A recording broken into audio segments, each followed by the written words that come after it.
Ah, yes. Our most recent assignment from the Council of Dominion. Investigate a primitive bipedal species on a blue-green mudball called Earth. I volunteered, of course. Someone had to maintain the standards of academic rigor.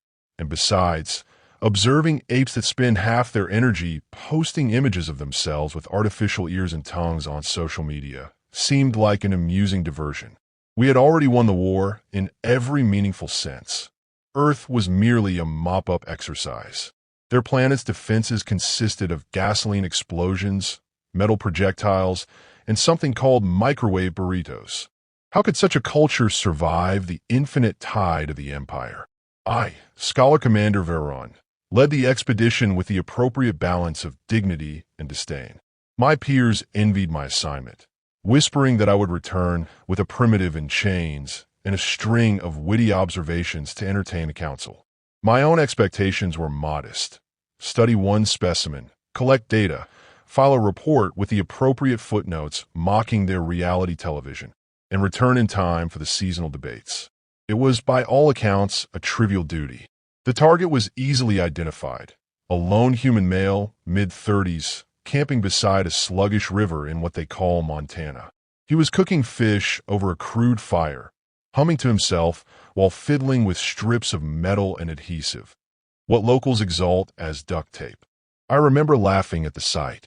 Imagine, in the twilight of their civilization, one of their warriors was armed not with lasers, but with a roll of sticky cloth. One of my team even joked, if this is their best, perhaps we should give them proper tools out of pity.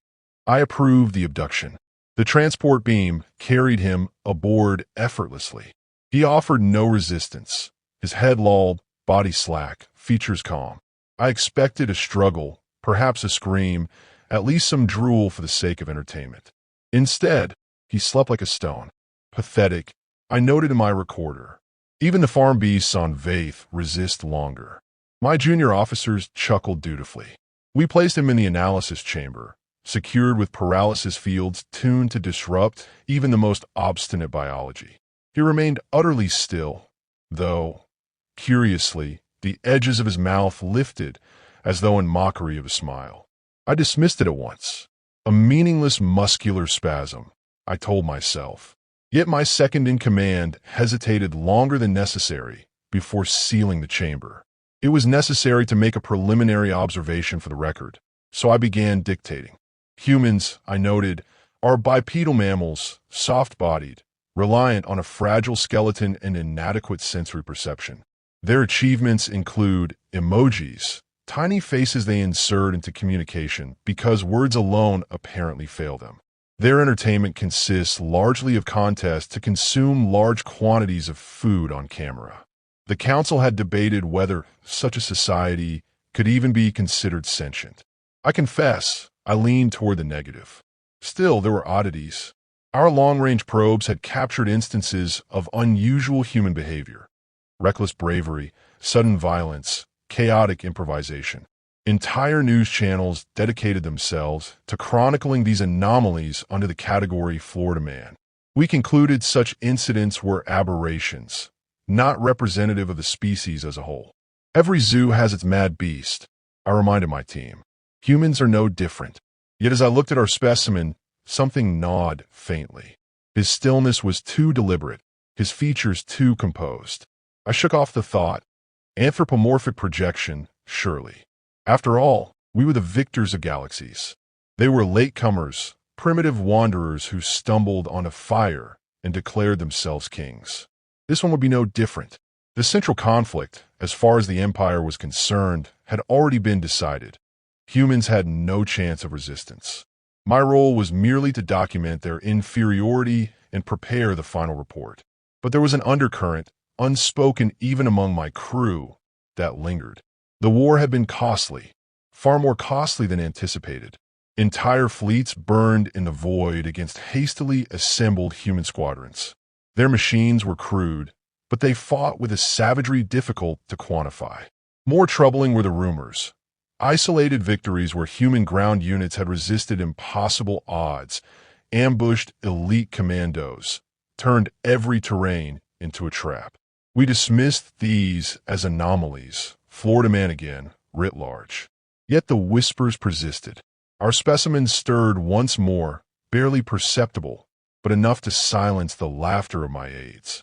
His eyes fluttered, then opened, not wide with terror, not wild with confusion. Calm, steady, focused. He looked around the chamber, then at us. And he smiled again, the same faint curve of lips as before. I waited for the scream, the panic, the pleading. Instead, he spoke. "Nice ship," he said. His voice was unhurried, conversational, almost mocking. Bit drafty, though. The words landed in the room like falling stones. My aides shifted uneasily. I scoffed, louder than necessary. "Primitive humor," I said, an instinctive response to fear. Yet my pulse betrayed me, quickening in my veins. His gaze lingered, unblinking, as though measuring each of us. I told myself this was still under control, still proceeding according to plan. The human was awake sooner than predicted. Yes, but sedation fields sometimes falter. His confidence was a mask, surely. Beneath, he must be trembling. Still that smile. Always that smile. I ended my law with the assurance of superiority, as duty required. Specimen secured. No signs of resistance. Psychological state. Docile, compliant, unremarkable. And then, quietly, almost unwillingly, I added, though he smiles for reasons yet unclear. It was a trivial observation, I thought. Nothing of importance.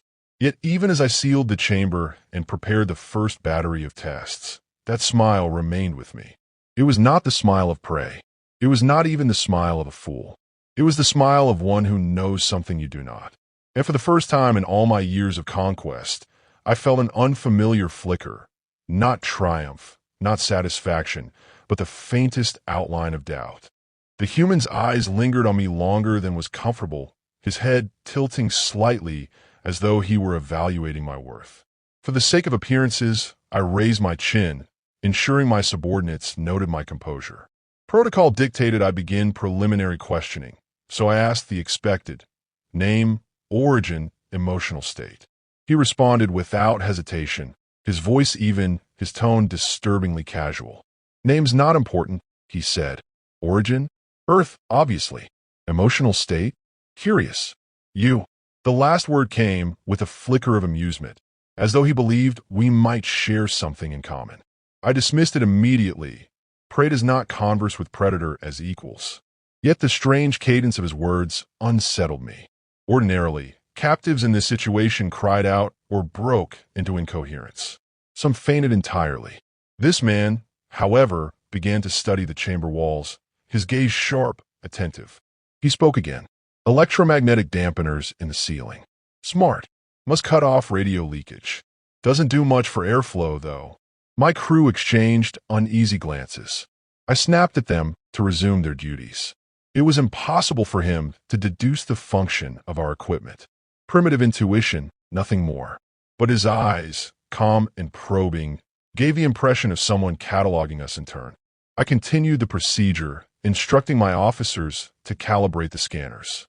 Light washed over him in shifting grids, recording neural activity, muscle response, the hidden codes of his biology. He did not resist.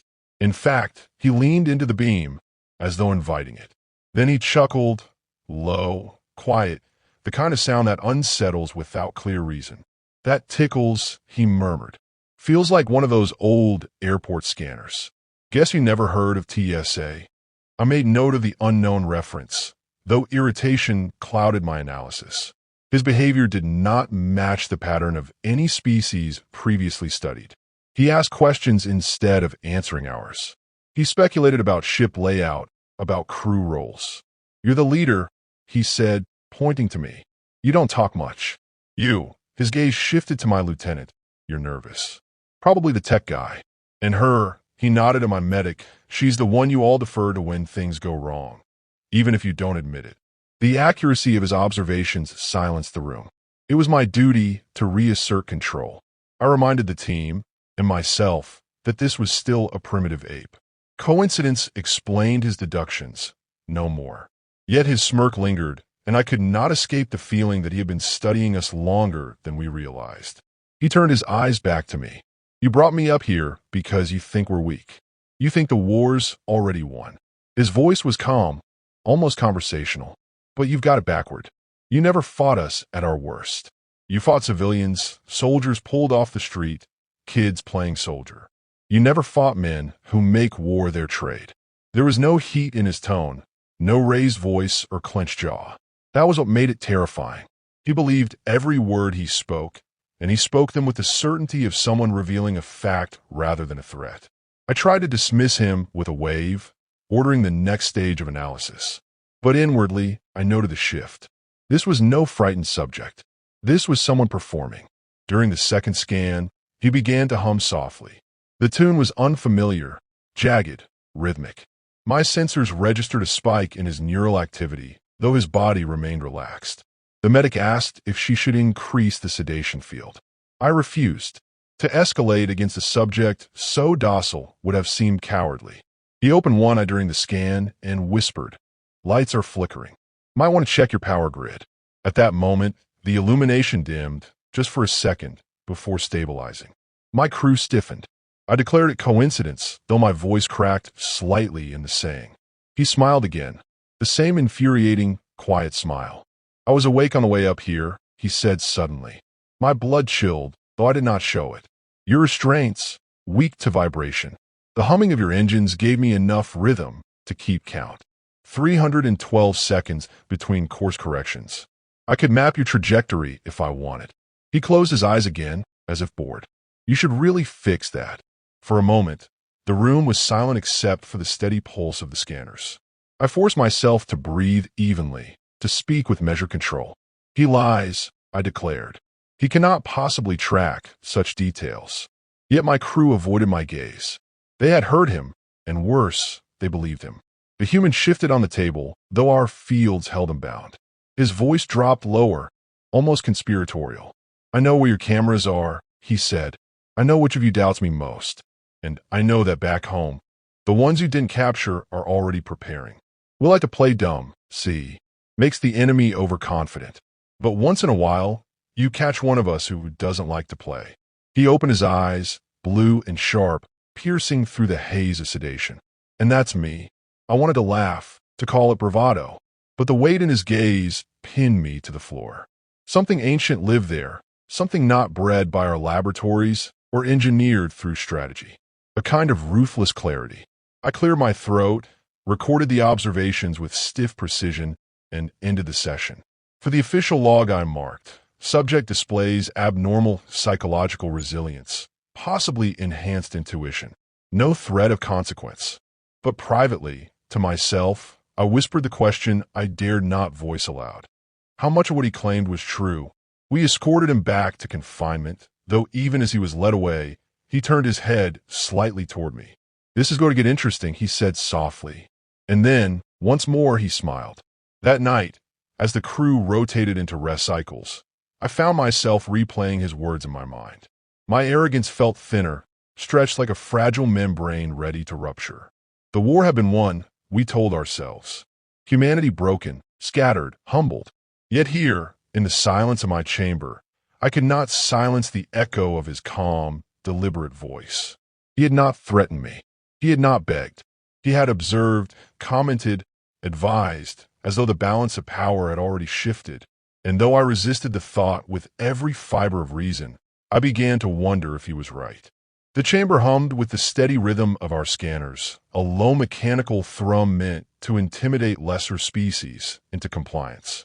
Yet the human reclined as though awaiting entertainment, eyes half-lidded, a faint grin still etched across his features.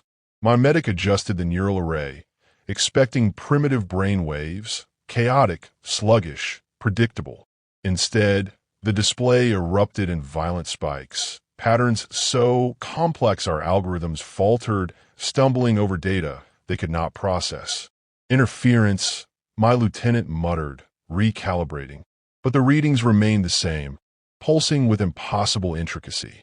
The human opened one eye, noticed our confusion, and whispered, "What's wrong, Doc?" "Don't like what you see." I straightened, reminding myself that authority must not waver. "Your mind is an unrefined storm," I said coldly. a random chaos of primitive thought. He laughed quietly, the sound sharp and cutting. Funny thing about storms, he replied.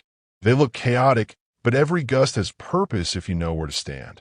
My medic froze, realizing his words described exactly the abnormal coherence hidden within the data. I ordered her to continue the scan, though the doubt in my voice betrayed me. The subject began speaking at intervals, weaving his commentary between bursts of laughter and cryptic remarks. He quoted lines none of us recognized. "You ever dance with the devil in the pale moonlight?" And "Houston, we have a problem." I assumed these were cultural artifacts, nonsense phrases. Yet the way he delivered them carried weight, as though each was a private signal meant to unsettle us. When my lieutenant demanded clarification, the man smirked. "Relax, just a little American cinema. You guys really need to broaden your library." His composure gnawed at me. Our species had subdued hundreds of civilizations, broken them with fear, stripped their leaders of defiance. None had dare mock us while restrained.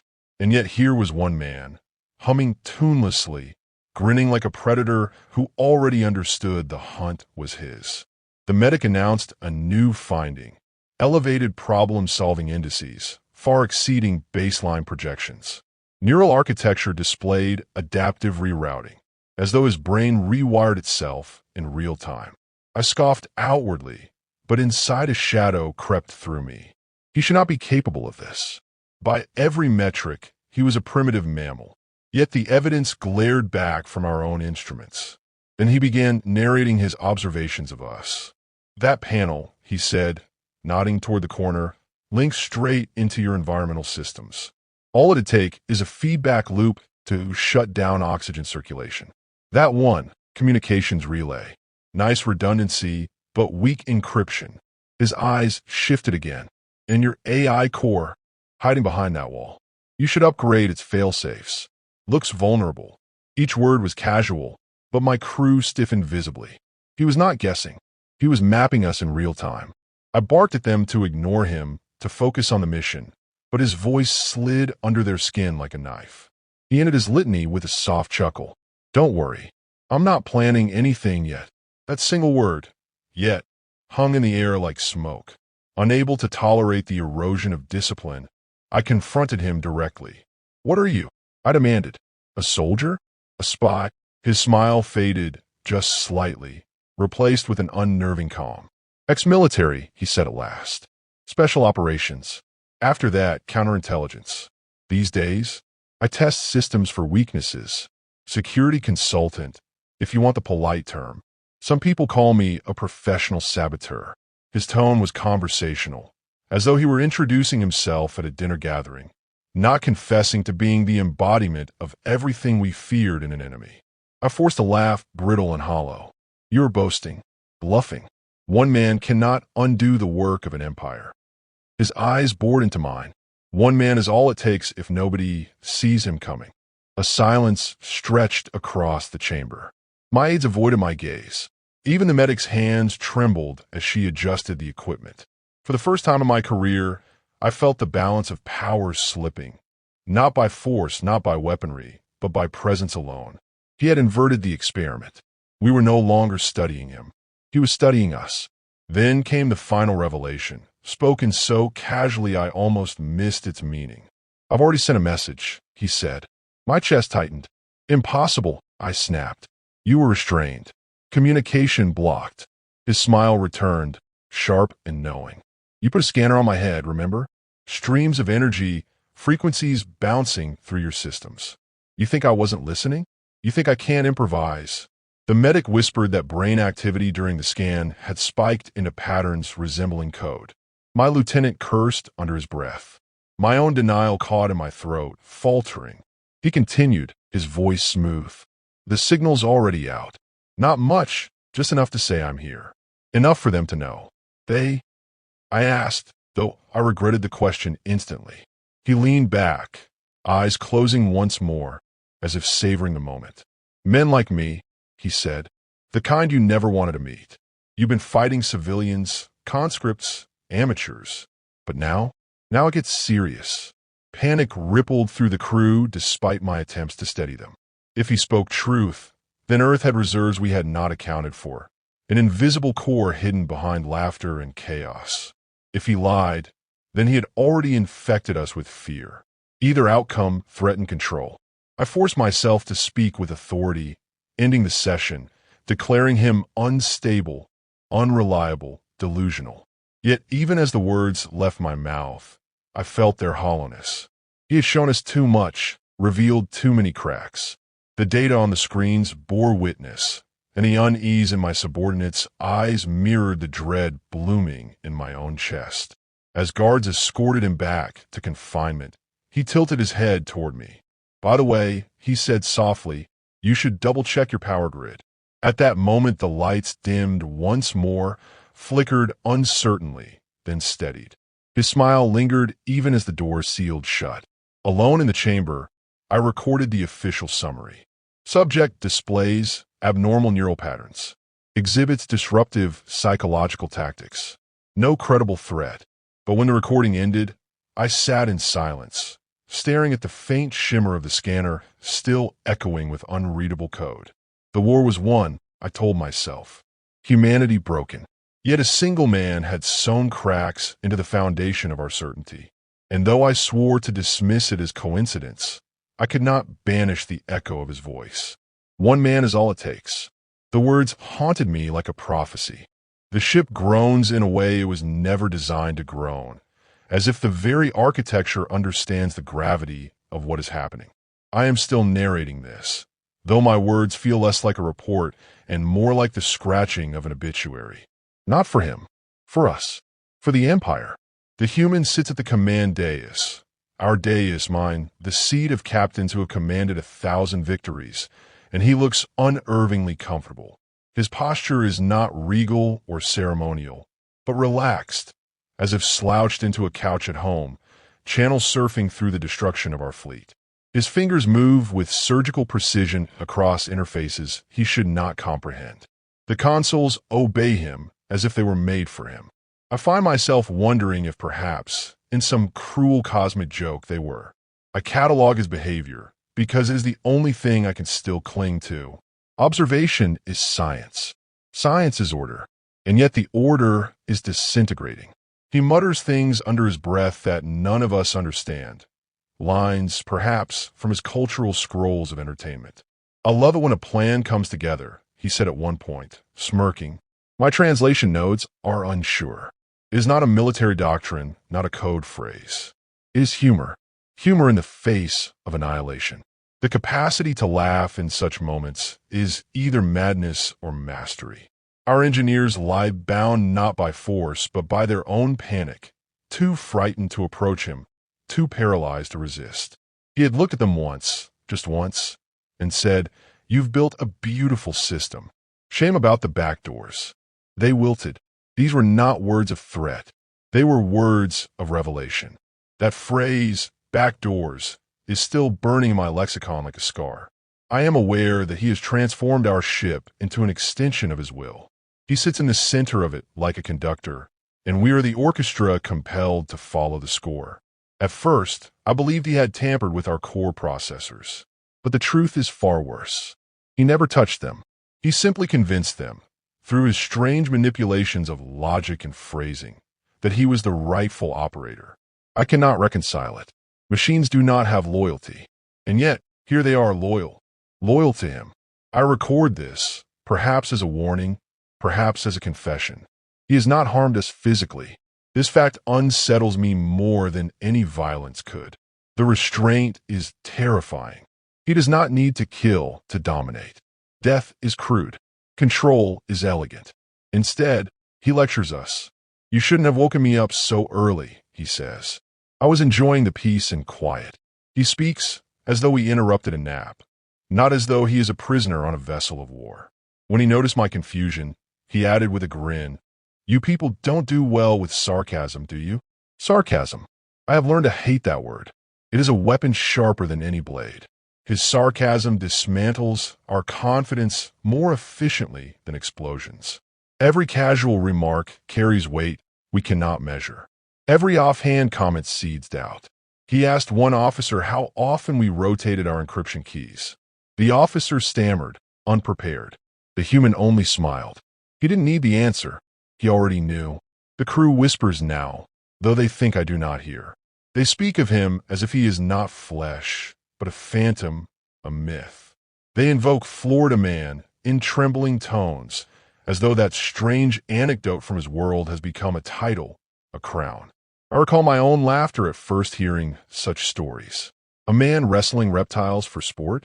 A man constructing weapons out of fireworks and beer cans? Surely fables. And yet, the more I watch him, the more I wonder, were those accounts not cautionary legends, but historical records? He has begun transmitting, not to his world, but to ours. At least, that is what my failing instrument suggests. The messages are fragmented, coded in ways that seem nonsensical, layered with riddles. One fragment read, "Tell Chuck Norris I'm on my way." Another, "Send duct tape." My superiors will dismiss these as nonsense, but nonsense has already unmade us. What if these are signals not meant for humans alone, but for the universe itself? I try to speak to him once more. "What are you?" My voice trembles against my will. I wanted it to sound authoritative, but it escapes me as a plea. He looks at me with eyes that betray neither cruelty nor pity, only an unbearable clarity. "I'm just a man," he says softly.